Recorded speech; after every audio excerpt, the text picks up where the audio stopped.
میرا جو کام ہے وہ سافٹ ویئر کا کام ہے. سافٹ ویئر کے کام میں کبھی کبھی ایسا ہوتا ہے کہ ہم نا ڈیل کرتے ہیں اور ریٹ طے ہو جاتے ہیں. جب دینے کا ٹائم آتا ہے تو وہ پوری پیمنٹ نہیں آتی کبھی کبھی, اور ہم اس کو پھر اصول تو یہ ہوتا ہے نا کہ جو طے ہو جاتی ہے بات ختم ہو جاتی ہے, لیکن پھر ہم مجبور ہوتے ہیں ہم چھوڑ بھی دیتے ہیں. تو اس میں جو ہم چھوڑ بھی دیتے ہیں لیکن ہمارے پاس ریکارڈ میں تو رہتا ہے کہ ہم نے اس سے پیسے لینے, لیکن ملتے نہیں ہیں. اب ہم نے جو زکوٰۃ کاٹی تو وہ پیسے ظاہر سی بات ہے ہمیں لینے ہیں لیکن ملے نہیں ہیں. ہمیں اگر دیکھا جائے تو وہ ادھار ہے اور ادھار کے بعد زکوٰۃ ہوتی ہے, لیکن ہمیں پتہ نہیں ہوتا کہ ملیں گے نہیں. تو ہم نے بیڈ ڈیٹ میں اس کو ڈالے ہوتے ہیں. ایک پہلا سوال یہ ہوا کہ مجھے اس پہ زکوٰۃ دینی ہوگی نہیں ہوگی. دوسری بات یہ کیا وہ پیسے میرے نہ لینا کوئی میرے لیے پرابلم تو نہیں ہوگی. جو ریٹ طے ہوتے ہیں وہ پورے نہیں ملتے اور بیڈ ڈیٹس میں چلے آتے ہیں, پھر اس کا کیا کیا جائے؟ زکوٰۃ کا حکم کیا ہوگا؟ دیکھیں تقریباً سارے ہی کاموں کے اندر یہ ہوتا ہے جی کہ جو پارٹیاں ادھار پر کام کرتی ہیں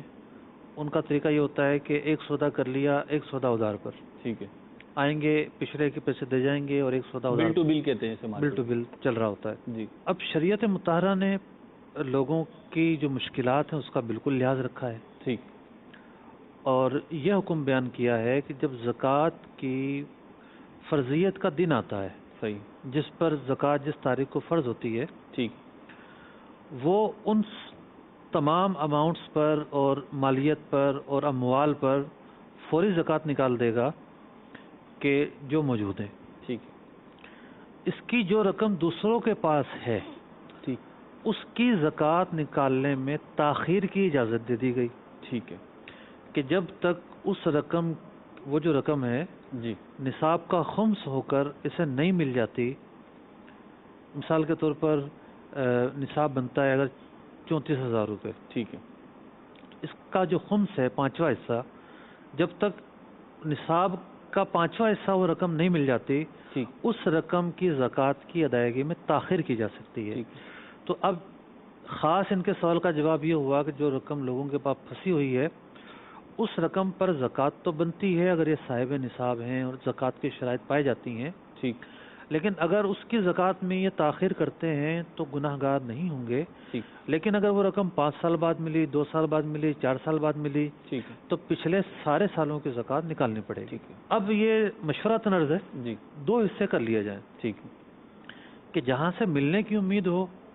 تو اس کی زکوٰۃ سال سال نکالتے رہیں. ٹھیک ہے, اور اگر کوئی پارٹیاں ایسی ہیں آپ سمجھتے ہیں ملنے کی امید نہیں ہے اور اگر آپ اس کی زکوٰۃ نہ نکالیں اس میں کہ مل جائے گی تو پھر حساب لگا لیں گے, اس کی بھی گنجائش موجود ہے.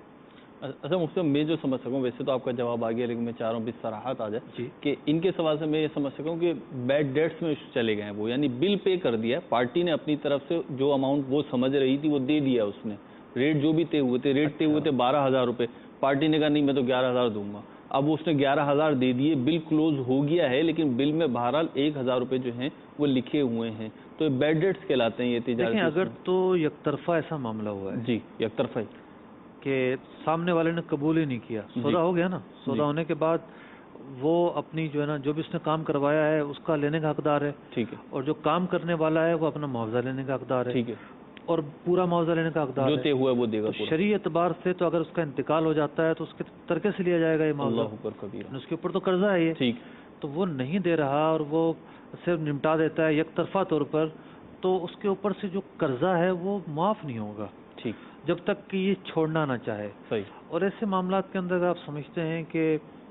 پارٹیاں دیں گی نہیں اور خدا ترسی کا مظاہرہ کرتے ہوئے کہ سامنے والا اخروی نقصان میں مبتلا نہ ہو اور آپ کا کام بھی اچھا چل رہا ہے, جی, اگر کوئی چھوڑ دیتا ہے تو یہ ایک درگزر کی صورت ہے. ان کے سوال میں بھی یہ چیز شامل تھی کہ اگر میں چھوڑ دیتا ہوں تو کوئی حرج, درگزر کی صورت ہے. ٹھیک ہے, بعض اوقات جو ہے نا وہ گیو اینڈ ٹیک کی بنیاد پر انسان کو فیصلہ لینا